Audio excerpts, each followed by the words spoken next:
Hello guys and welcome back to the Megaman Legacy Collection. It is part 3 and last time we defeated Cutman, it took a while. It took a long while, but now we are facing Cutman, who is weak to Cutman's weapon, the Guts Throw. And well yeah. So Cutman actually, I believe, has the easiest stage, if I'm not mistaken, and I actually get through this stage pretty easily. Actually, there's not too much of a challenge. The difficulty curve is pretty low, so it goes from, it's not as if it goes from really easy to really fucking hard. It goes from just easy to slightly more intermediate. It goes from easy to slightly more easy. And then it goes to impossible. Because that's how this game works, It can just turn evil whenever it wants. So, I don't know, there's not much to say, pretty much.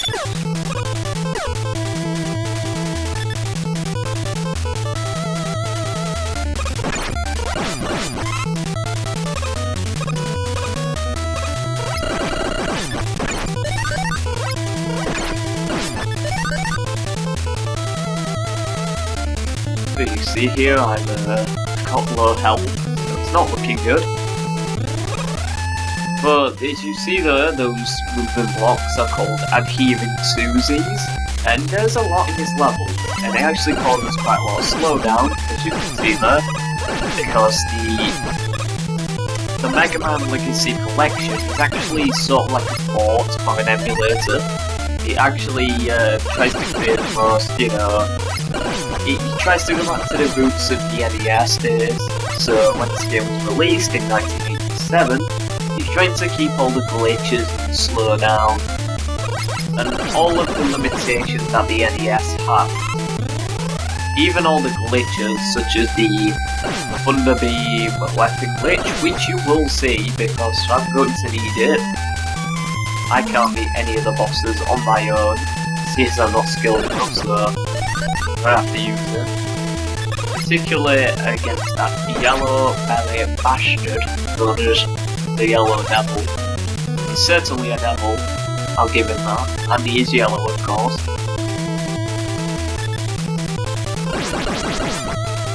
It's what he gets when, his liver fails. Too many alcohol mobs, have some nasty side effects. So, my commentary might seem a bit lacking, but to be honest, this stage isn't really anything special. There was some white Pac-Men there. I'm pretty sure there can be some copyright claims here. Well, I died, so yet another death. And I game over, so I've got to play the entire fucking stage again. But I wasn't too fussed at this point because, like I said, this stage isn't actually that difficult. Like I said, there's a slim learning curve. It's not too challenging. It's not as challenging as most of the stages in this game, so it can be forgiven, I guess.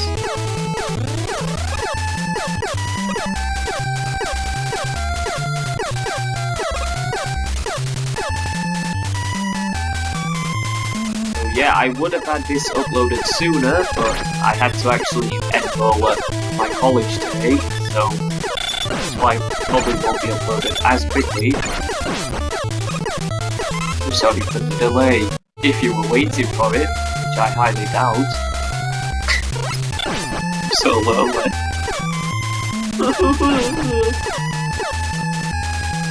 Anyways, guys, I hope you're enjoying the series, trying to make this the best as possible despite all the deaths and failures.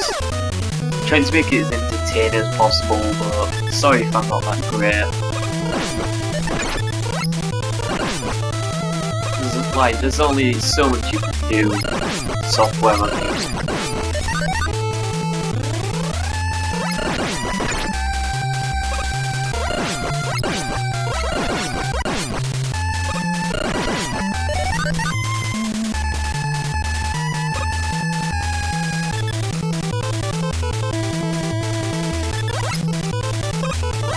Also, Cutman's theme is pretty rememberable.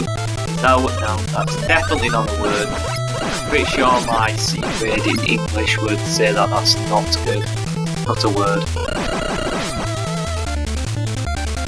The music, I mean Cutman's stage music is quite memorable. That's what I'm trying to say.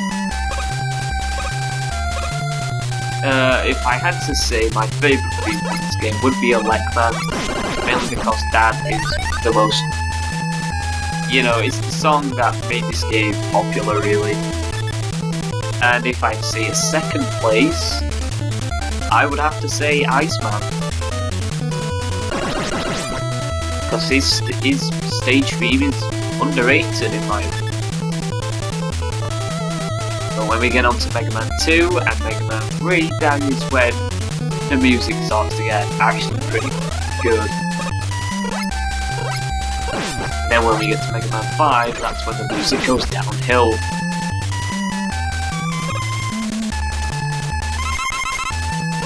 Which just goes to show the originals will always be the best.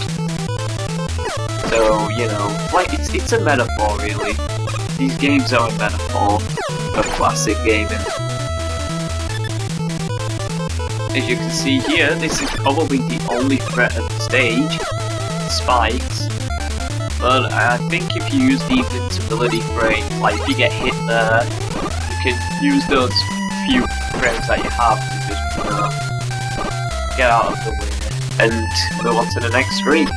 Again, there's always a big eye at the end of the level, and they do so much damage. It's ridiculous. How would they do like 10 damage? Just unforgivable. It seriously is. Alright, so we're about to reach Cutman. Now, if I had to say, Cutman's actually one of the easier bosses. It didn't now. Again, I think it's pretty much the same, but I always christen the level by dying as I face the boss. And so I let him chop me up. We're going to have some Megaman soup later. It's kind of gourmet, top of the range. So yeah, I died, but whatever. I could come back absolutely annihilated. Also, I've realised that the audio of my commentary is quite quiet, so I'm trying to speak louder. If it's too loud, then just let me know. Because the game audio kind of blurs it out. It'll be heavily ironic if, you know, it blurs this out too. So as you saw there, I was using Guts throw tactic to throw the bottom stage at him. I missed the first one. So, you know, that went great, but the second one took half this up. So then, it's now just time to beat him with a Mega Buster. Oh, wait. Yeah, it happened again. At this point, I was determined to beat him. I would not fall, I would not game over and have to do it again. So guess what, I did.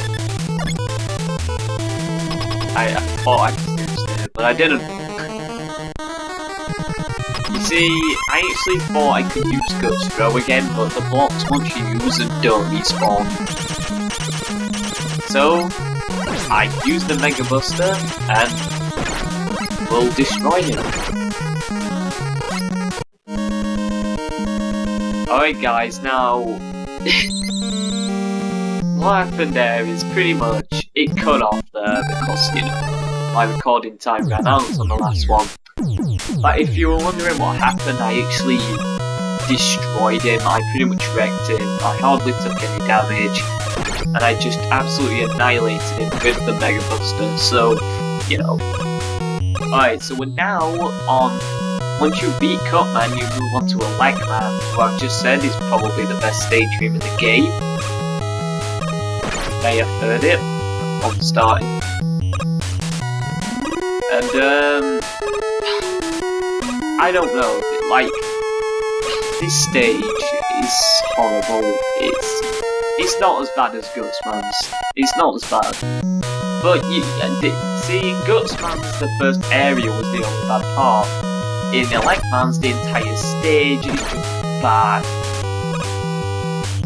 Now you see, it's so annoying to wait. Oh, there's actually ladders there. I didn't realise. I'm just watching them calling out. There's ladders to the left. I don't remember that.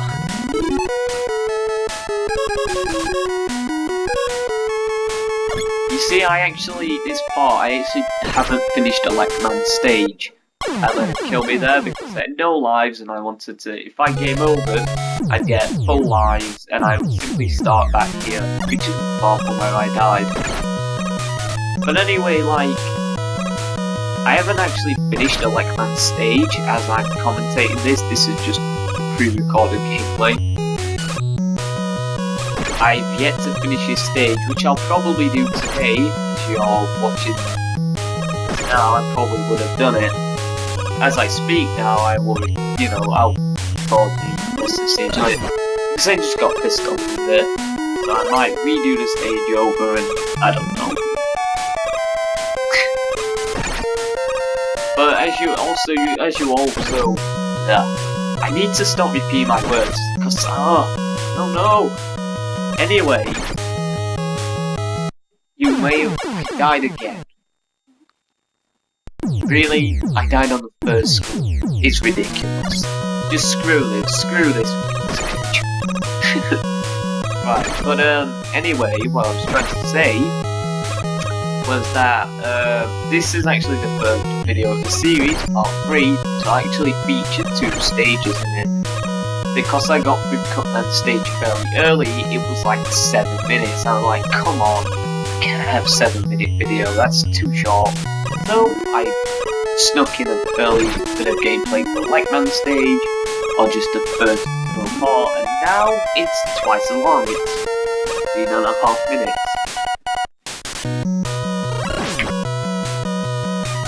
Oh, so it should be anyway.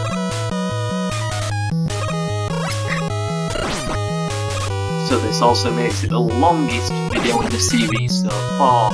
Anyway, also later in the stage you will see I will get the Thunder Beam, which I was almost, I was going to talk about in the last part, but I was cut off. Brilliant.